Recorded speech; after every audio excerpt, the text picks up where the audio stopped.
Good morning, everyone. I want to get started this morning. Appreciate everyone being here. I'm Gloria, Mayor of the City of San Diego. I'm joined here this morning by County Supervisor and Chairman of the Board of Supervisors, my friend Nathan Fletcher. We also joined by Deacon Jim Vargas from Father Joe's Villages, Bob McElroy, Alpha Project, and Rip Ripito, the President and CEO of the San Diego Convention Center. We originally scheduled this opportunity to discuss the wind down of Operation Shelter to Home, the city-county nonprofit collaboration that has housed thousands of San Diegans who are unsheltered in this facility. We'll discuss that, myself and the supervisor, our two providers, and then the supervisor and I will come back and chat a little bit about the next steps for our convention center. Hopefully that's acceptable to everyone who is here. With regard to Operation Shelter to Home, let me remind everyone, a year ago in response to the pandemic, the city, the county, and an unprecedented collaboration came together to take this, what would otherwise be vacant public building, and dedicate it to providing a safe place for our unsheltered population to live during the pandemic. When I was sworn in as mayor in early December, this convention center was slated to close in December and to have the folks leave the facility here. At that time, it seemed unwise given the fact that we were still in a stay-at-home posture. The pandemic was still ongoing. We were in the purple tier. And as a consequence, one of the first decisions I made as mayor was to extend operations of this successful enterprise through the month of March. Since that time, we have been able to house over 4,000 San Diegans at this site and to connect over 1,300 of those individuals with permanent or longer-term housing options, getting them off the streets for good. Also, since that December decision, we have had the opportunity to vaccinate individuals living here at the convention center, as well as providers who work here. This has created a situation where our most recent tests of COVID have come back 100% negative, and this has set us up for success as we start the work this week of transitioning the roughly 500 to 600 individuals who are still here at the convention center into other city and locally operated shelter operations. A lot of folks have asked, well, where are these individuals going to go? I made a commitment that we would not return these folks to Harbor Drive and wish them well, but instead we'd find them another opportunity to be housed sustainably and suitably, and that we are making good on. Thanks to our partners at Father Joe's, at Alpha Project, at PATH, and elsewhere, many of the individuals who are here in the convention center are, as we speak, leaving the convention center and being placed with Father Joe's at Golden Hall in the upper and lower levels of that building right beneath City Hall. Many of them are exiting to go to Alpha Project's 2 shelter tents in the East Village community. Others will be sent to the Paul Maribel Center, which is at Father Joe's. Some others will go to PATH's Connections Housing at 6th and A. All these individuals have been given an opportunity to make sure they stay off the streets, and I'm grateful for every one of them who are taking that opportunity. I want to wrap up in terms of this discussion to say my extreme appreciation, I cannot say it enough, to everyone who's made this particular effort a success. As we have the promise of the vaccines, as we move from the purple tier to the red tier, as we see the end in sight, I think that the mission here has been extremely successful, and that has been no accident. That is the work of incredible public servants, both from the City of San Diego and from the County of San Diego, and from our nonprofit providers of Father Joe's Villages and Alpha Project. Lastly, I want to just say in regard, we continue to have a significant homeless problem in this community. We well know that. But what we learned here in terms of single point of entry, coordinated intake, working to identify people's needs and then connecting them with appropriate housing solutions is how we've been able to, again, successfully get more than 1,300 people off the streets for good. We have to continue to build upon this success, and that is our commitment to do that at our more distributed and smaller locations, but continue with the same emphasis and vigor, because San Diegans are unhappy with the current state of affairs on homelessness, and my administration is determined to end the status quo when it comes to homelessness in San Diego. With that, my partner in this particular effort is the chair of our County Board of Supervisors. None of this would have been possible without his help and support. So I'd like to ask Chairman Fletcher to give a few words, then we'll hear from Alpha Project, Father Joe's, and then we'll come back and address the future of the convention center, at least for the next few months. Chairman Fletcher? Thank you, Mayor. The last year has forced us all to do things we don't normally do, and to do them at a speed that we're not accustomed to. And in the early days of the pandemic, we knew it was unsustainable to have the individuals in the shelter locations where they were, and so moving quickly. And I want to thank the convention center staff who at some point, I think they're going to get afraid when we call, because we always call with asking to do really difficult things. but they stepped up in an incredible way, and our county government aligned with our city government and with our incredible partners. Alpha, Father Joe's, and others all came together to respond to the immediacy of the situation we faced. And I think that it's a great testament to a collaboration. And I think that spirit of collaboration, the city, the county, our nonprofit partners all working together is that same spirit we need moving forward as we address the issues of homelessness in fundamental ways and in structural ways to get better outcomes. I think the number of individuals that came here, as the mayor pointed out, that have been permanently housed is an incredible feat. And for those that haven't, we have to come back and do more. And for those that are still on the streets, we have to come back and do more. But I really want to thank the mayor and the partnership between the city and the county. I want to thank all the county workers that are here. Our county government has learned a lot from participating robustly in challenges surrounding homelessness. And a part of that I've learned is we also have to do better, which is why I've called for the creation of a Department of Homeless Solutions and Equitable Communities at the county to really enhance our expertise and our ability to work with cities and work with other providers. And so moving forward, the commitment that brought us here, that commitment remains. That commitment to continue to work with the city to drive solutions. So thank you tremendously to Father Joe's, to Alpha, to PATH, to everyone who's been here, to the mayor, and a special thank you to all the workers who have been here day in and day out doing incredible work. Your work is greatly appreciated, and to the Convention Center for being such a wonderful partner. And then we will, the mayor and I both will be available after this to, in a few minutes, to talk a little bit more about what is planned for the Convention Center for the next few months. So thank you again, Mayor, and thank you to everyone.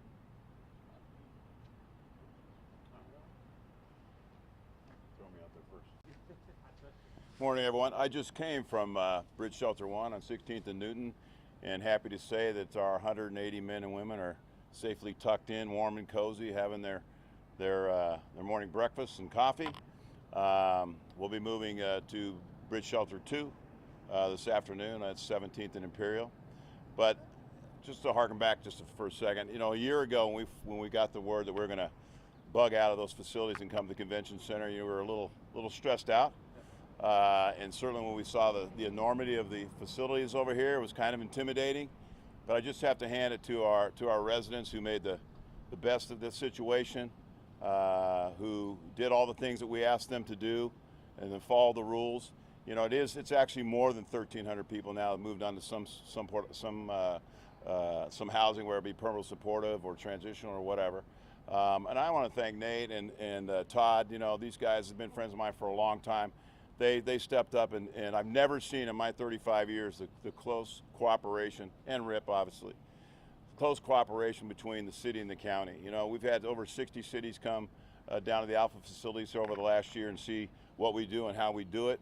And I always ask the city managers, you know, do you guys work well with the counties? And there's always this long silent pause. There's always seems to be an abyss, you know, and you guys, and Mayor Faulkner also, you know, you guys close that abyss, and we've seen the success of having all the coordinated programs, all the programs, essential programs, from police to fire to paramedic to lifeguards to county and housing commission and all the rest of the resources right here on site with the clinics have really changed our world. I mean, the blessing here is we're going to transition that same momentum that we had here with the close cooperation, coordination between all the agencies, follow us onto the bridge shelters to keep that ball rolling and keep housing people, keep allowing people to access services.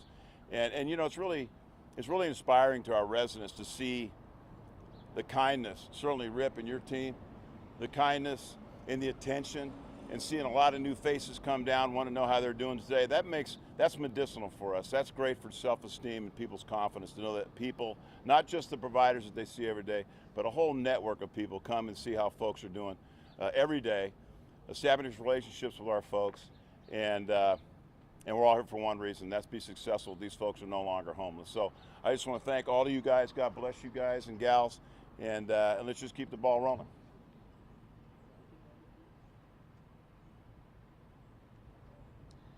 Good morning. Thanks for being with us. I don't want to be redundant. I want to echo a few things, and one is the thank yous. I mean, thank yous are very important. So we at Father Joe's Village just thank the city and the county, the Convention Center Regional Task Force on the Homeless. It really did take a community coming together to make this happen. A year ago, we ran the risk of really having a big problem with those who are on the streets, especially as it related to the virus. We came together here as a community, not only to keep those on the streets safe, put them in a safe environment, start working with them, but to keep the community at large safe. And it's worked, right? So now the important thing is to continue that momentum as we move to the tents, as Bob said, of the Alpha projects, as well as Golden Hall that Father Joe's Villages will have. Tomorrow we'll be moving in 324 men to the bottom level of Golden Hall, and that will be for men. And then next week we'll be moving in families. We're happy to welcome back families to Golden Hall and the second level, and also transitional age youth.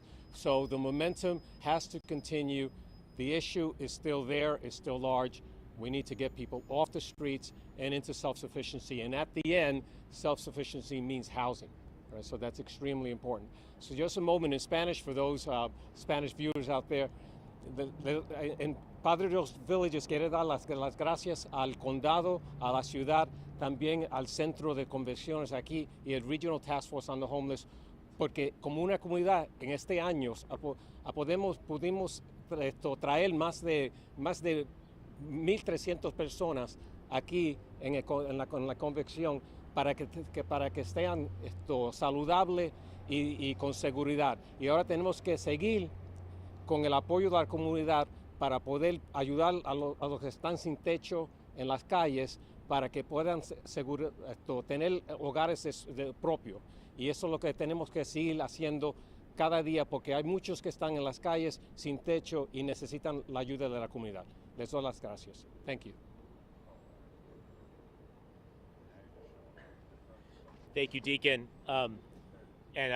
Thank you all again. Deacon, thank you for acknowledging a couple other folks, the Regional Task Force on the Homeless, the San Diego Housing Commission, of course, the San Diego Convention Center. And I'll tell you, as I mentioned already, back in December, we made a conscious decision to continue the operations of the Convention Center as a homeless shelter through the month of March. It was interesting. Over the weekend, we received a phone call from the U.S. Department of Health and Human Services asking if San Diego could play a participatory role in addressing the needs of unaccompanied minors along the U.S.-Mexico border. County Supervisor Nathan Fletcher and I coordinated quickly with our federal partners to figure out how we can be best assistive of making sure that these vulnerable children are cared for. Our solution is to provide this particular facility to our federal partners for an effort to shelter these young people here at this facility for the next few months. Remind San Diegans that we are still very much in a pandemic posture. The Convention Center is not able to host large events at this time. We don't anticipate any public events of any magnitude here until July or so.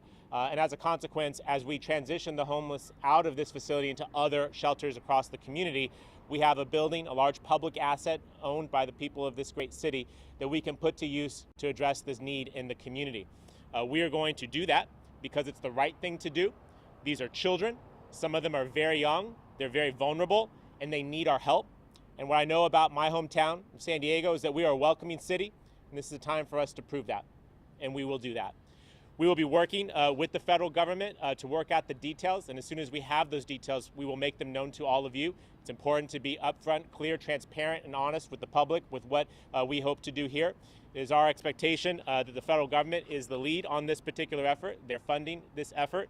The city will provide the shelter. The federal government and the county will be providing services, and we'll do our level best to make sure these children who are currently in a very vulnerable state are in a more secure state while we work to reunite them with their families or connect them to their sponsors. To tell you some more about this is Supervisor Fletcher. Ask him to share what he can, and then I believe Supervisor Vargas will say a few words as well. Mr. Chairman. Thank you, Mayor. I think we've all been struck and in some ways disheartened to see some of the conditions that these children are in. These children who have a legal claim to be here, who have a legal right to be here, who have claimed asylum, are in conditions and situations in Customs and Border Patrol detention facilities that simply should be unacceptable to all of us. And so when the Health and Human Services Agency and Secretary Javier Becerra, who we've known for many years, reached out on Saturday and said, "Can you help us?" The collective answer was yes, we can. These are children. And we have the ability as a region. We have a building that will be vacant until July. We have a willing federal partner that wants to help us provide compassion and empathy and support to these children. And 90% of them have family members here in the United States. And so it will be a transition effort to bring them in to help ensure they have recreation and education and healthcare services while they're here, and connect them with their family, and then connect them to those family members. And so when the federal government asked, can we help, we all said, I called the mayor said, yes, we'll help. We called Rip said yes, called the county team said yes. And I think that this is our obligation as a part of a humanitarian approach to ensure that we give these children an opportunity to see the best of America. And so we're very, very grateful again. Now, 2 years ago, many of you will remember we had a similar situation with the asylees when the Trump administration was dumping them on the street. This is vastly different. Although the functionality of a building and a place for people to go to get transition is the same, in that instance, we had a federal government that was dumping people on the streets with no communication, no collaboration, no coordination. Now we have a federal government who's saying this is our responsibility. Will you help us and partner with us? And so I think as we approach this issue now, we have a mayor who's willing to lean in and drive and be a part of the solution. You have a county government fully engaged to do our part. But most importantly, we have federal partners who said this is our operation. We will write the checks for any costs incurred. We will be here to do it. And as a county, we stand ready to help provide services and help working with our partners at the city. It is a limited duration. We've said July 1. We need to turn the convention center back over as they plan and prepare for conventions moving forward. But between now and July 1, this is the right thing to do, and we think we can safely and responsibly do it. Again, it's moving very fast. These conversations started, my phone first rang Saturday around 11 a.m. Saturday at 4 p.m., we were all on a Zoom talking about doing it. And then, of course, Monday, we shared with you all the effort and the direction we were going, and we'll continue to provide updates as we work through this. I'd like to invite my colleague, Supervisor Nora Vargas, who has been integral to all of these efforts and conversations and is very involved in all the efforts we're doing, to join us and say a few words. Supervisor Vargas? Thank you, Chair Fletcher. Thank you, Chair Fletcher, and thank you, Mayor Gloria, for this effort. I'm really grateful also to the Convention Center for this partnership and this opportunity. I think many of us have been watching in the sidelines, watching these children be in detention camps. And so for me, this is very personal. We want to make sure that our kids are not only safe and they get the care that they need, but that more importantly, that they're reunified with their families, because that's what really matters and what's really important. They have been through horrendous experiences, and so I'm grateful to our communities, especially here in San Diego, because we are a welcoming community, and it matters. It matters because of who we are and in the region that we live. Le quiero dar las gracias específicamente al alcalde Todd Gloria y al supervisor presidente de la Junta de Supervisores Nathan Fletcher, y también a los dirigentes del Centro de Convenciones por esta oportunidad de trabajar juntos, porque por muchos años estos niños han estado en centros de detenciones que son completamente inhumanos. Para nosotros es muy importante que estos niños estén seguros y que puedan reunificarse con sus familias. Entonces ahora es un día muy importante porque estamos juntos como comunidad. Nos vamos a encargar que estos niños estén bien, que estén seguros y que puedan llegar a su destino, que es lo que necesitamos que ellos tengan. Así que muchísimas gracias. Yo seguiré abogando por ellos, seguiré abogando para que los traten con dignidad y con respeto, y ante todo para que estén seguros en su jornada a su destino final. Gracias. Thank you, Supervisor. So, as I mentioned, we originally scheduled this to discuss Operation Shelter at Home. I recognize there's probably questions on all sorts of matter. We're going to walk through the facility, but happy to try and take some questions here. As we wrap up, though, I want to make sure we don't lose sight of the success story that was here in terms of the convention center, what has been done during the middle of this pandemic, in the middle of this recession. San Diegans continually ask me the most about homelessness. I show you here what a low barrier housing operation with coordinated entry, with connections to permanent housing, how you can move a tremendous number of people off the streets, and I don't want the hard work of San Diegans over the last year to be lost amidst this other announcement that we're making. So please, let the word be known. I'm grateful to everyone who's involved in the successful Operation Shelter to Home, and again, we will work to make sure everything we know about our ongoing conversations with the federal government and the future of this facility over the next number of months is known to the public. With that, Chairman Fletcher and I are happy to take some questions. And again, appreciation to our homeless providers who are here. Supervisor Vargas, I'm sure, can help us answer some questions, and maybe Rip, if you have me as well. Yeah, Mayor Gloria, Chris. Mr. Fletcher, just real quick, what does this do for any talks that were about maybe potentially turning the convention center into a vaccine site? Yeah. And then has the federal government mentioned specifically about the potential for families to be joining a lot of these unaccompanied minors?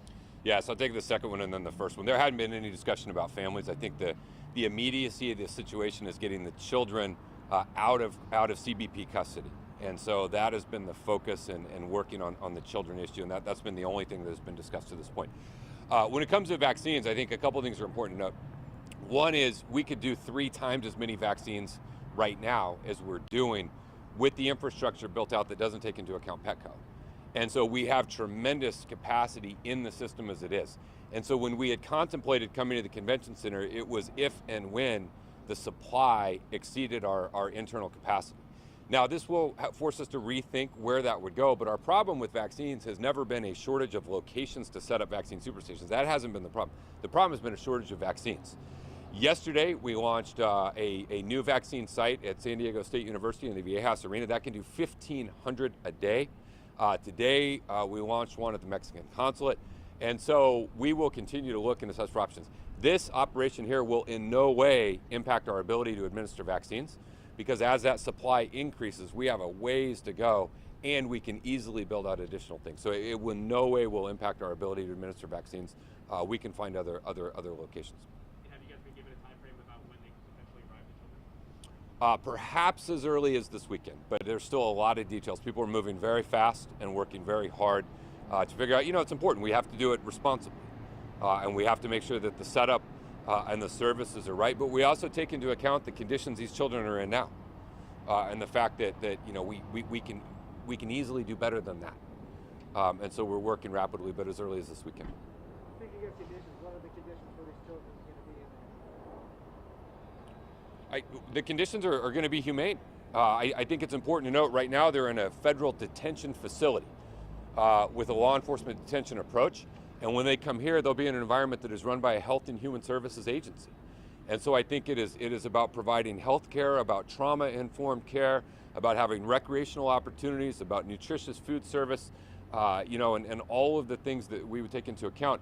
I'll also say as a county, we have some experience in that, as we just ran an operation very similar to this 2 years ago at the county, at the old family courthouse. And the convention center has experience in that they've been doing this for most of the last year and providing a humane environment in order to do that.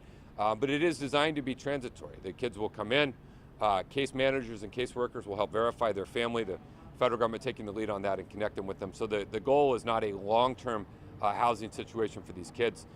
It's a safe, stable environment to transition them to their family members. All right, one last question. They're using the same cots that are there now, and how many kids? Hey, Rip, You say how much time they come from? questions about cots of the ones that are in there staying, or are they gone? I don't think that's known. Yeah. Just to repeat the question, are the cots that the homeless folks were using here going to be used for the kids? We don't have an answer to that question right now. And it gets back perhaps to this question a moment ago. We are still discussing on daily, couple hours a day, conversations with the federal government to flesh out these details. That's a part of why, answering Chris's question about knowing the timeline, we're going to insist upon a high level of service for the young people who will be here, that they'll be well cared for, and that may take a day or two for us to find the right partners and providers, get county folks on site, get other folks on site to make sure that we do this right, and some of that's also this question. But as we mentioned, this is on the federal government's funding, and so they also ultimately get to help make some of those decisions, but we'll insist on the highest level of services for these young people who are vulnerable and deserve to be safe. All right, but we have some folks to check out. Carlos, it's because it's you. Go. We want to understand this because there has been, that President Biden is doing worse than what the former president did for immigration, especially on the cage on children. Mm-hmm. This situation, they call you guys understand they are taking action on that something like this happened before? Well, here's the situation as I see it. The new president has inherited a broken immigration system made worse because of the last couple of years. And the infrastructure to care for many of these children really isn't there. And so what we have to do is provide an emergency posture response that we can do here, while other systems are resurrected and made better to care for these young people. But at the end of the day, what we have are young people who are in unacceptable conditions, and this condition can be better for them. And it's important that we don't end up with children who are unconnected to their families, who we can't account for, the hundreds of unaccounted for by the previous administration. We don't want that to happen. Be able to get them in an environment where they're safe, where they're cared for, where they're fed, where they're educated, while they're connected with their families or with their sponsors. This is preferable than to what has been happening in recent years. And we're going to, again, do our part as San Diegans to make sure we live out our values of being a welcoming city. That's what this looks like, and that's what we'll do at this location. All right, everybody, thank you very much. Thank you. Are we going inside? Right?